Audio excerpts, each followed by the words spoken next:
2 hours before daybreak, which in the autumn of the year might really be called the dead of night. The streets are silent and deserted. Even sound appears to slumber, and profligacy and riot have staggered on to dream. It's at this still and silent hour that Fagin sits in his old lair, stretched out upon the floor.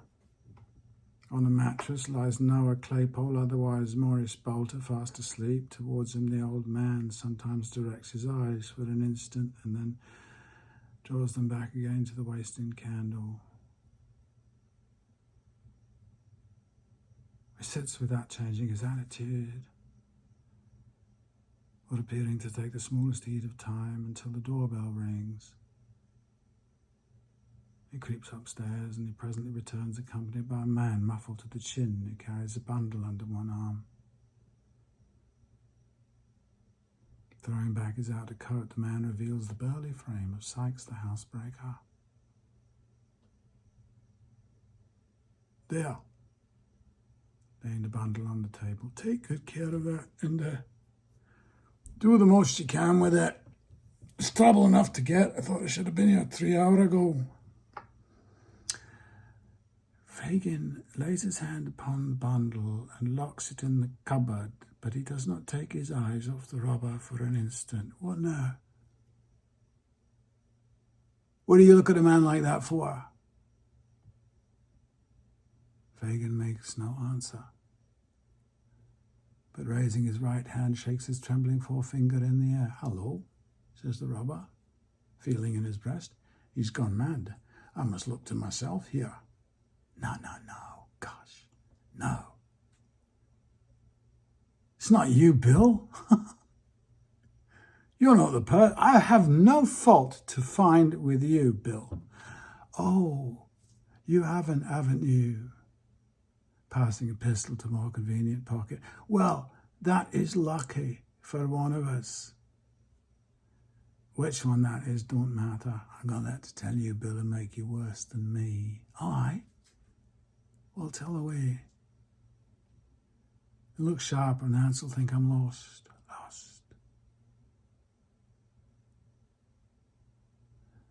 She's pretty much settled that in her own mind already.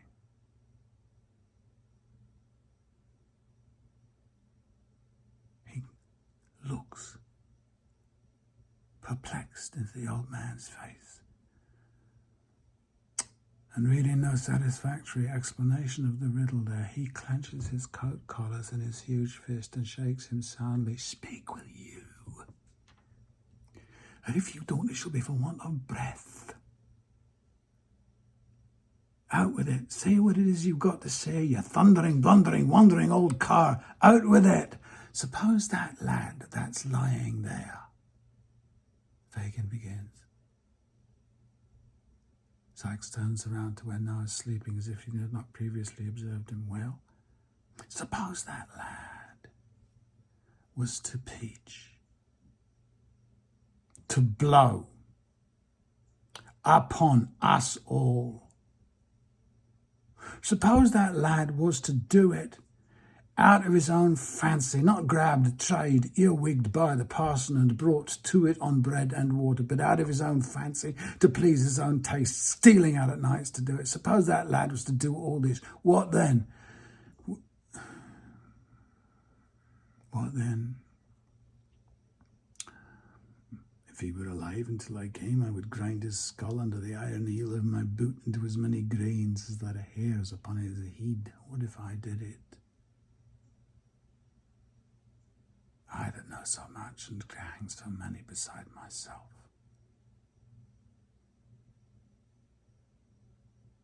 I don't know. If I tried along with you, I'd beat your brains out before the people. Smash your skull as if a loaded wagon had gone over it. Fagin looks hard at the robber and motioning him to be silent, he stoops over the bed upon the floor, shakes the sleeper to rouse him. Bolter! Bolter, poor lad. He's tired. Tired with watching for her so long. Watching for her, Bill. What do you mean? Fagin makes no answer, but stooping over the bed upon the floor once more, he hauls the sleeper into a sitting position. After his assumed name has been repeated several times, Noah shakes himself and, giving a heavy yawn, looks sleepily about him. Again, tell me that again, just for him to hear. I tell you what, that about Nancy. You followed her? Well, yes. To London Bridge, yes, where she met two people. So she did. A gentleman and a lady that she had been to of her own accord before, who asked her to give up all her pals, which she did, and monks first, which she did, to describe him, which she did, to tell what house it was that we meet at and go to, which she did, and where it could best be watched from, which she did, and what time of day it was that people went there, which she did. She told it all, every word, without a threat, without a murmur. She did she not? All right.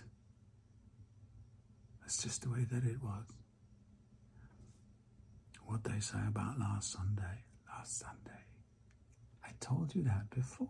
Again, tell it again, just for him to hear.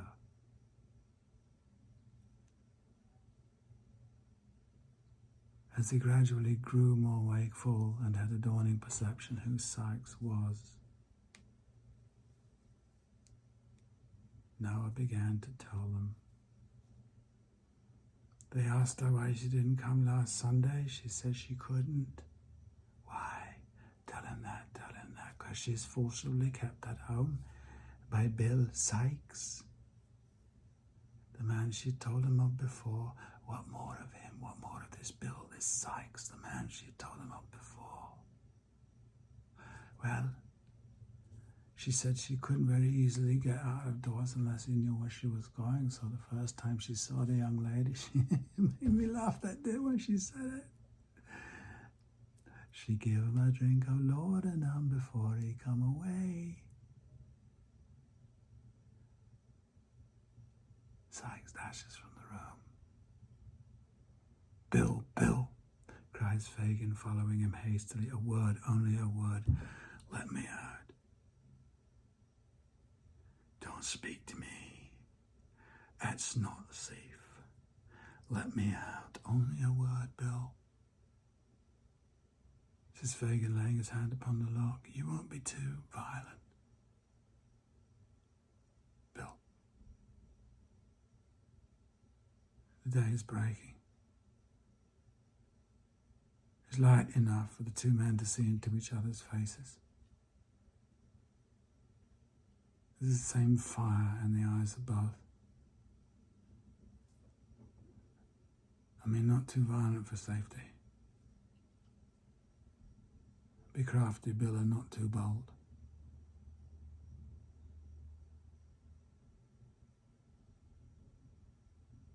The robber dashes into the silent streets.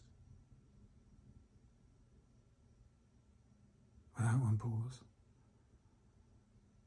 a moment's hesitation, without one turning his head to the right or to the left, without once raising his eyes to the sky or lowering them to the ground, but looking straight before him with a savage resolution. He mutters not a word, nor relaxes a muscle until he reaches his own house door. He opens the door softly with a key, strides lightly up the stairs, and on entering his own room, locks the door, draws back the curtain of the bed.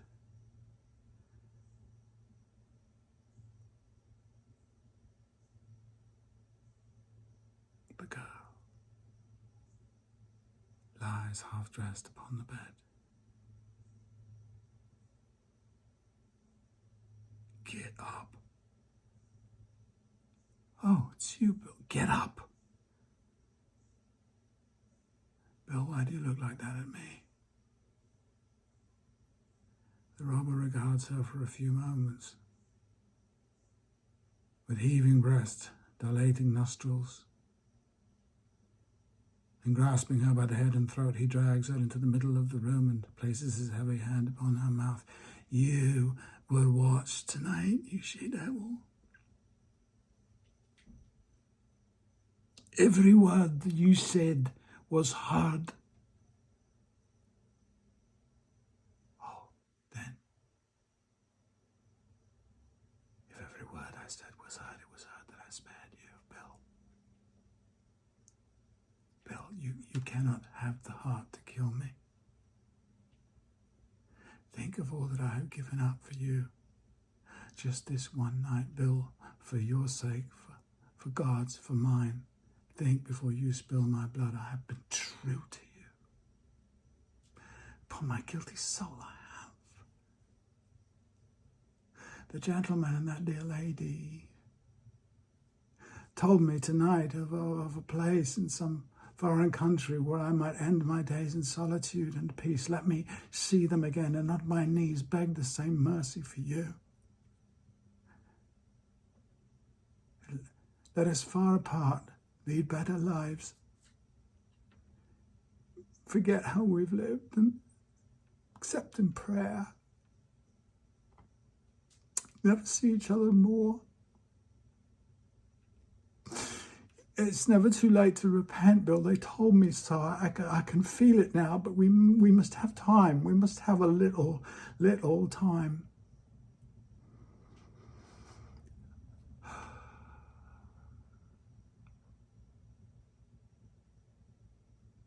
The robber grasps his pistol. The certainty of immediate detection if he fires flashes across his mind, and he beats it twice into the upturned face that almost touches his own. She staggers and falls. Then, raising herself on one knee, she draws from her bosom a white handkerchief, yes, Rosemary's.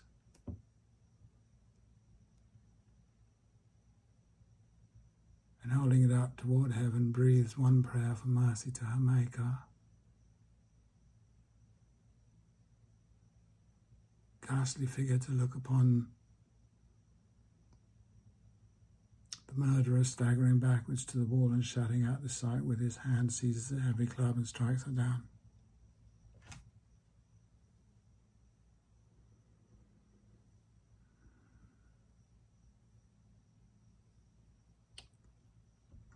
Bright sun, the morning sun, bursts upon the crowded city in clear and radiant glory through costly coloured glass and paper-mended window. Through cathedral dome and rotten crevice, it lights up the room where the murdered woman lies. He tries to shut it out, but it will stream in. If the sight had been a ghastly one in the dull morning, what was it now in all that brilliant light?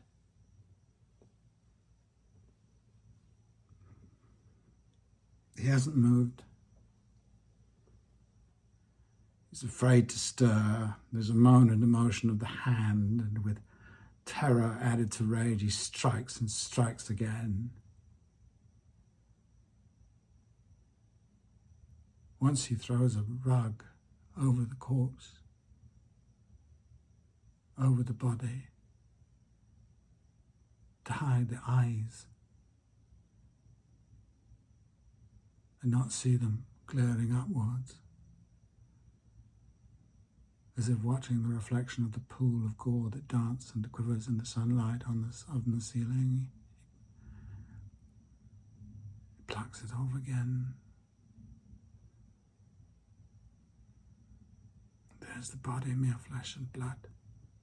No more but such flesh and so much blood. He strikes a light, he kindles a fire, thrusts the club into it. He washes his hand and rubs his clothes. There are spots upon them that will not be removed, but he cuts the pieces out and burns them. All this time he has not once turned his back upon the corpse. He moves backward now, dragging the dog with him towards the door, shuts the door, locks it, and leaves the house.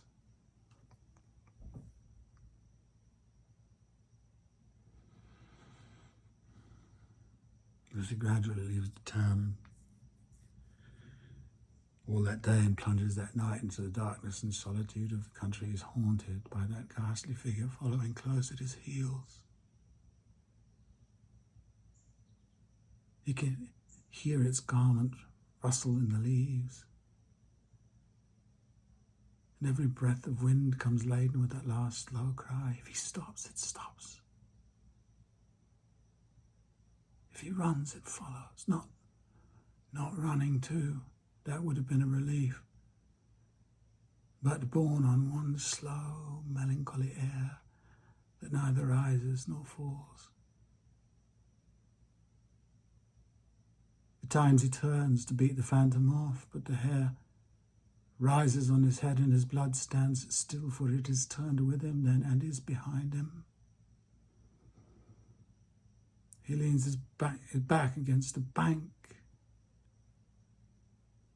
feels it stood above him, visibly out against the cold night sky. He throws his back upon the road, and at his head it stands, silent, erect, and still. Human gravestone with its epitaph in blood.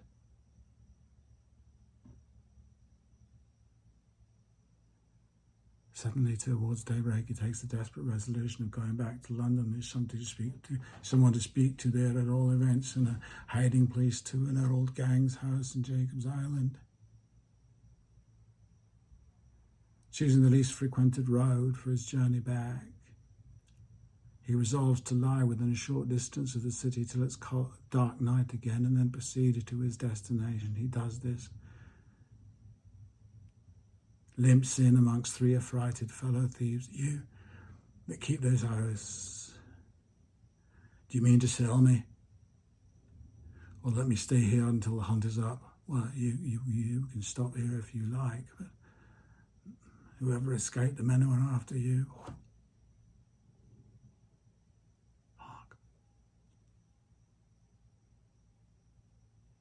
A great sound coming on like a rushing fire. What, Jack, so soon? The hunt is up already. Lights gleaming in the outer darkness. Voices in loud and earnest talk. The steady tramp of footsteps over the wooden bridge, over the folly ditch. Lights gleaming in the outer darkness. A banging on the doors and windows of the house. A waving crowd in the outer darkness moved like an angry storm. The tide was in as I come up. Give me a rope. I may drop from the top of the house at the back into the folly ditch and clear off that way. Nobody stirred. They pointed to where such things are kept, and the murderer hurried with a strong cord to the rooftops.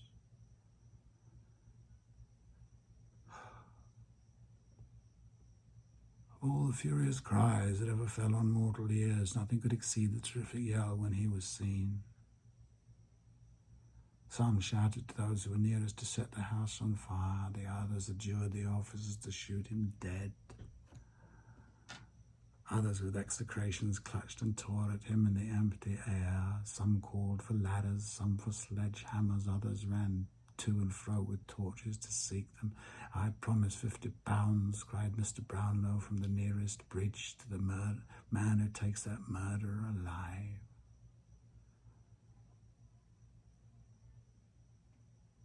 He sets his foot against the stack of chimneys, ties one end of the cord firmly round it, and with the other end he makes a running noose by the aid of his hands and teeth with the rope. Behind his back he can lower himself to within a less distance of the ground than his own height, and has his knife ready in his hand to cut the cord and drop. The instant he brings the rope over his head, before slipping it beneath his arms. Looking behind him on the roof, he throws up his arms and yells, "The hides again! The hides!"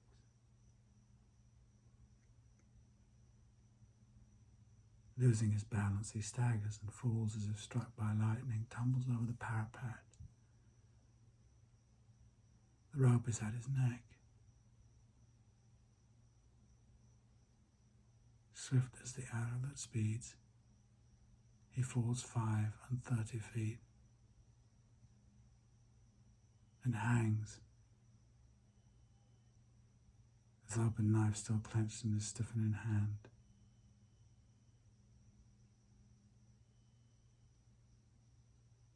His dog, who remained concealed till then, runs backwards and forwards along the parapet with a dismal howl, and collecting himself for a spring, he jumps for the dead man's shoulders. Missing his aim, he falls into the ditch, turning over as he goes and dashing against a stone. Dashes out his brains.